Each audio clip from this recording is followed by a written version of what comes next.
Élection présidentielle au Mali, après 18 mois de crise, environ 7 millions d'électeurs ont voté aujourd'hui pour le premier tour. Ils vivent à Daloa, ils sont non-voyants et autonomes. Un couple aveugle démontre que la cécité n'est pas un handicap. Enfin, regain de violence en Égypte. Des affrontements entre pro-Morsi et anti-Morsi ont fait 15 morts aujourd'hui. Le chef de la diplomatie européenne, Catherine Ashton, est attendu dans le pays. Madame, Monsieur, bonsoir et soyez les bienvenus sur ce plateau pour suivre ce nouveau journal. L'actualité du jour, c'est bien sûr les élections présidentielles au Mali où environ 7 millions d'électeurs étaient appelés à voter. Ici, en Côte d'Ivoire, plus de 10 000 ressortissants maliens inscrits ont également accompli leur devoir civique.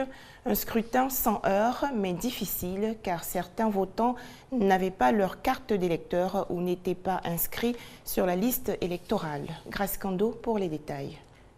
Dimanche 28 juillet, jour du premier tour de l'élection présidentielle au Mali. Plus de 6 millions d'électeurs sont appelés à voter. Ici, en Côte d'Ivoire, la communauté malienne, dès 7 h du matin, se bouscule devant les bureaux de vote pour choisir leur nouveau président. Parmi eux, l'ambassadeur du Mali en Côte d'Ivoire, le général Seydou Traoré. Il s'agit d'une étape extrêmement importante. La sortie de crise, la grande crise que notre pays vit. Je suis très satisfait de voir qu'il y a une affluence massive ici, dans ce centre de vote. La même affluence est constatée un peu partout, ici à Abidjan et aussi à l'intérieur de la République de Côte d'Ivoire. Des électeurs maliens sur les 10 605 inscrits en Côte d'Ivoire ont eu du mal à accomplir leur devoir civique. J'ai fait un enrôlement au Mali, on m'a dit que ça doit venir ici parce que je suis résidé à Abidjan. Lorsque je vais arriver de partir à l'ambassade, bon, aujourd'hui on m'a dit de venir ici, voter ici, je n'arrive pas à trouver mon nom dans les listes. Vraiment, je suis fatigué. Je n'ai pas eu mon carte. J'ai cherché partout, je n'ai pas eu. Je suis venu encore, je n'ai pas eu. Donc, je ne sais pas ce qu'il fait même. Après cette élection censée sortir le Mali d'une situation de crise, place devrait être faite aux accords de Ouagadougou, lesquels prévoient la reconstruction du pays et le rapprochement de toutes les parties impliquées dans la résolution de la crise. Élection présidentielle donc au Mali pour sortir le pays de la crise politico-militaire. 27 candidats dont 2 grands favoris, à savoir l'ancien Premier ministre Ibrahim Boubacar Keïta et l'ex-dirigeant de l'UEMOA, Soumaïla Cissé, sont en lice. Selon les observateurs, 96% des bureaux de vote ont été ouverts à l'heure et une grande mobilisation des électeurs a été constatée. Au quartier de Sébéni-Koro, 30 éléments de la garde nationale, un corps d'élite, sont déployés. Leur mission, assurer la sécurité d'Ibrahim Boubacar Keïta et contenir ses nombreux partisans venus le soutenir. Dans une ambiance à la fois festive et électrique, Ibeka vote au milieu de la matinée à Bamako. Il affiche son optimisme. Je suis toujours confiant. J'ai toujours cru en ce peuple-là, je crois en ce peuple très profondément. Je l'ai senti tout au long de la campagne. Quelques kilomètres plus loin, au quartier de Badala Bougou, l'ambiance est moins survoltée.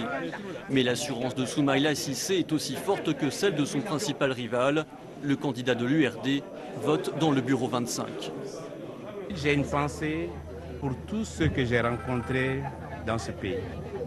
Les jeunes, les femmes, les enfants, qui sont en quête de bien-être, qui sont en quête d'un meilleur avenir. Dès les premières heures de la matinée, dans de nombreuses communes de Bamako, des files d'attente étaient visibles devant les bureaux de vote pour ce scrutin, un scrutin qui se veut apaisé. Un bon vote, ça passera par l'effort de tout le monde, hein. Les membres du bureau, les délégués, ceux qui viendront des partis politiques qui viendront assister, et même les électeurs. Moi je pense que chacun doit fournir au moins un effort pour qu'on puisse avoir un vote vraiment accepté par tout le monde. L'un des enjeux de la présidentielle de ce dimanche est incontestablement la participation. À la mi-journée, la mobilisation des électeurs était nettement plus importante que celle observée il y a 6 ans, à la même période. Revenons en Côte d'Ivoire, plus précisément dans le district des Savanes. Les taxis à 2 roues, les mototaxis, sont devenus le moyen de transport par excellence des populations de la ville d'Odiéné. Un véritable phénomène de société qui permet aux habitants de se déplacer à un prix relativement bas et aux jeunes chômeurs d'exercer une activité génératrice de revenus. C'est un reportage de Michel Mambour, commenté par Franck Quadio. Ahmed est un élève en vacances à Odiéné. Pour s'occuper en cette période, il a décidé d'intégrer le milieu des mototaxis, une activité qui lui permettra de faire des économies afin de s'assurer une bonne rentrée scolaire. C'est 300 francs par personne. Si vous voulez qu'on vous dépose dans un quartier, ça fait 300. Bon, le corridor à 500. Tu peux prendre 2 personnes à 500 francs pour partir. À Odiéné, nombreux sont les jeunes qui ont investi le secteur.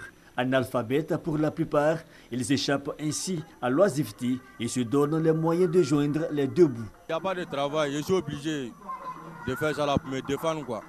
Par jour, d'ici le soir, je peux gagner 2000 francs voilà, pour me défendre avec ça propre. Le propriétaire de la moto, en tout cas, lui, il lui faut au moins 2500 francs par jour. Donc ce qu'on gagne après ça nous revient. Les taxis motos, bénéfiques pour les conducteurs, mais également pour la population. Il y a quelque temps encore, rallier les différents quartiers et autres villages d'Odiéné était un véritable supplice. Ça me fait au moins 7 ans, je n'étais pas encore arrivé.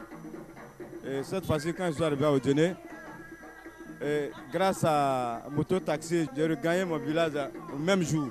Avant, tu pouvais faire 2 jours, parce que la route n'est pas bonne. Et c'est souvent même des bennes André Caterpillar qui nous prenaient pour envoyer au village.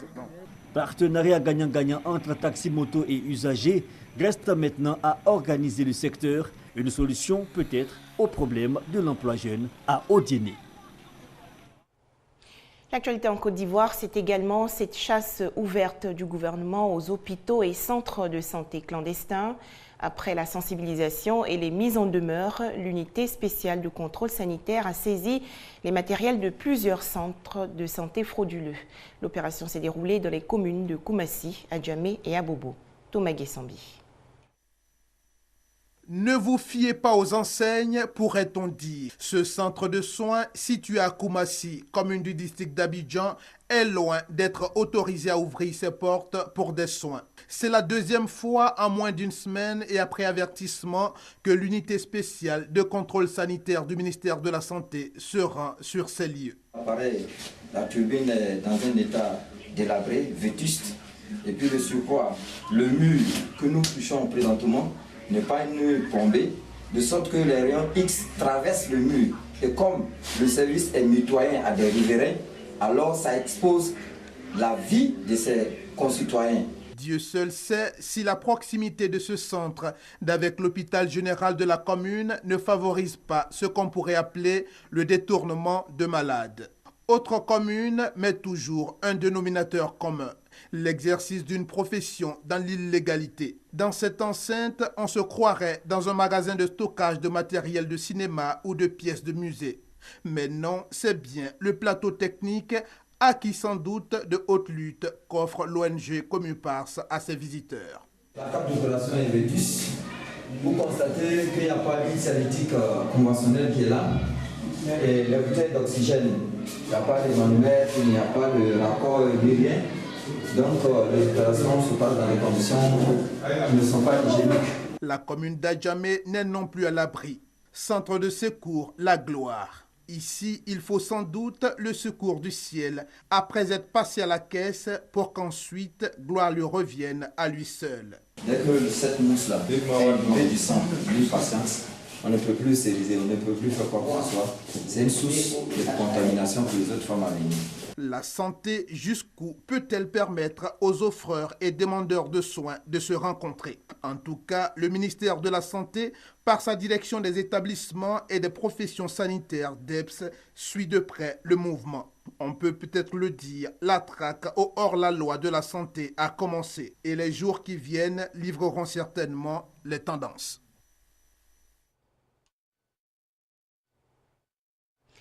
De nouveaux angles de réflexion sur les pratiques de la gouvernance d'entreprise en Côte d'Ivoire. C'est un atelier orienté sur la responsabilité sociétale en entreprise. Une cinquantaine de femmes chefs d'entreprise ont bénéficié de cette formation initiée par la Confédération générale des entreprises de Côte d'Ivoire. On écoute Hamza Diaby. La Côte d'Ivoire compte environ 5000 entreprises formelles et 15% des créateurs d'entreprises sont des femmes. Tout comme les hommes, elles sont conscientes de la nécessité d'améliorer le degré de satisfaction des différentes parties prenantes de l'entreprise, à savoir les individus, l'entreprise et le grand public, d'où les femmes chefs d'entreprise à l'école de la bonne gouvernance, une initiative de la Confédération générale des entreprises de Côte d'Ivoire. Gouverner, c'est commander. Commander, c'est prévoir. Prévoir, c'est anticiper. Donc ce sont toutes ces notions-là que nous avons mises ensemble et on appelle gouvernance d'entreprise. Mais au-delà de ça, nous avons ce qu'on appelle la responsabilité sociétale d'entreprise, qui est une notion nouvelle aujourd'hui, qui est une notion économique qui est nouvelle, qui va au-delà de la gouvernance d'entreprise, mais qui permet et qui oblige l'entreprise à vivre avec son environnement dans lequel il est. Cet atelier va permettre la gestion de problématiques telles que la compétitivité, la création de valeur, l'entreprise citoyenne et la responsabilité environnementale et sociale de l'entreprise. Une aubaine pour ces femmes entrepreneurs. L'échiquier entrepreneurial de la Côte d'Ivoire est beaucoup dominé par les petites et moyennes entreprises. Donc il est important pour la CGC de former ces femmes entreprenantes-là afin de permettre aux entreprises d'être vraiment compétitives sur le marché de l'entrepreneuriat mondial. 3 jours, c'est le temps qu'aura duré cette formation, grâce à laquelle ces femmes pourront rendre plus performantes leurs entreprises. Restons toujours en économie, mais cette fois pour parler de la mission de prospection des opérateurs économiques singapouriens en Côte d'Ivoire. Il s'agit de développer les liens économiques et commerciaux entre les patronats des deux pays.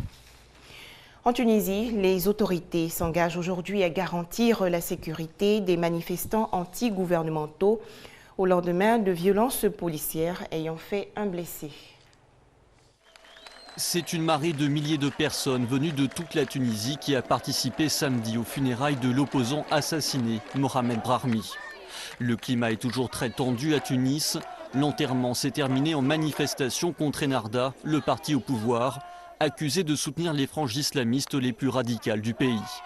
Le gouvernement a désigné un djihadiste salafiste comme l'auteur isolé de ce meurtre, ajoutant que ce dernier avait également assassiné Chokri Belaïd, un autre opposant de la gauche laïque tunisienne.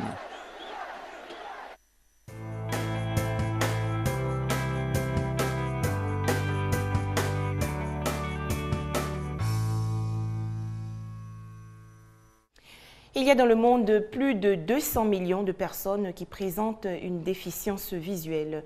Près de 90% vivent dans les pays en développement. La société les sous-estime parfois, mais les aveugles peuvent faire beaucoup de choses. À preuve, dans le centre-ouest de la Côte d'Ivoire à Daloa, un couple d'aveugles surprend par ses capacités et son autonomie. Pour subvenir à leurs besoins, l'épouse vend du charbon et le mari exerce le métier d'électricien. On écoute Amikanga. Sengo Emmanuel et son épouse Blandine sont aveugles. Ce handicap n'est pourtant pas un frein à leur épanouissement.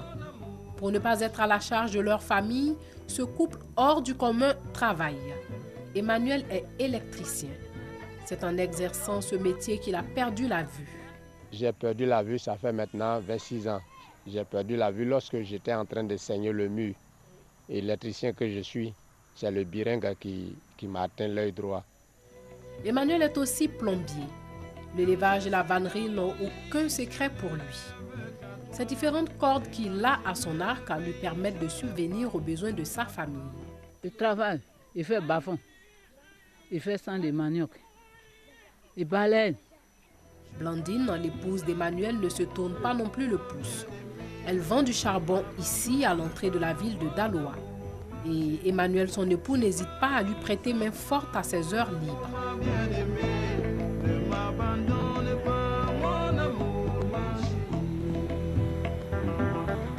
C'est moi qui prends son charbon déposé avec ma canne. Matin, quand on finit, je dépose chez le Mauritanien là. Et matin bonheur, on vient sous le cocotier là, c'est là on liquide.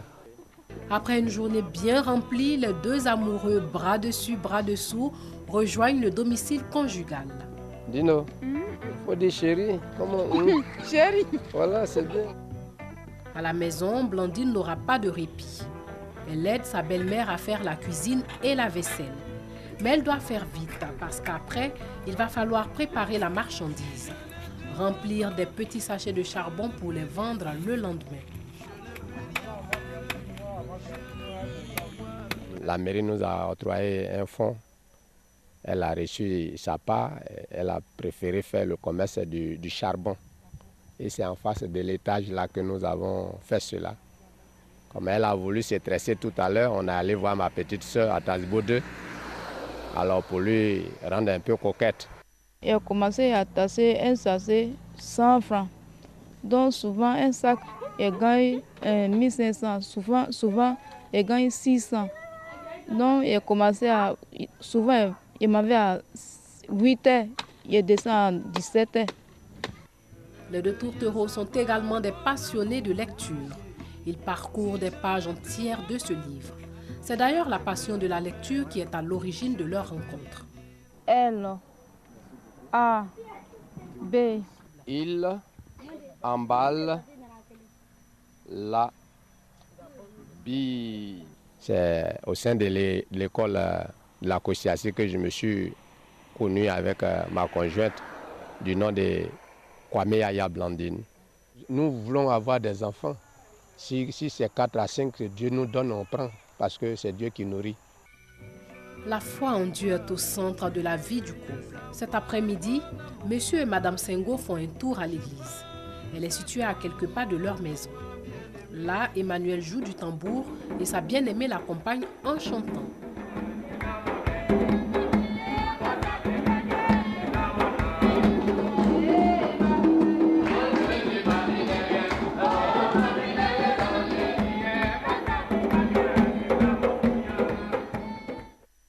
Dimanche, comme on n'a pas de chorale, les fidèles chantent individuellement. C'est le Senghor et sa femme qui sont vraiment nos chanteurs principaux ici, que nous comptons sur eux. C'est lui qui tam. Depuis fort longtemps, ils sont avec nous ici, ils prient. Par la grâce de Dieu, bon, quand ils chantent, vraiment, les fidèles, le peuple est mobilisé et on danse à la gloire de Dieu, plus que même dans les lieux où il y a des instruments. Demain est un autre jour et Emmanuel et Blandine, son épouse, l'affronteront encore avec beaucoup d'espoir. Pour l'instant, ils savourent ce moment de communion avec Dieu.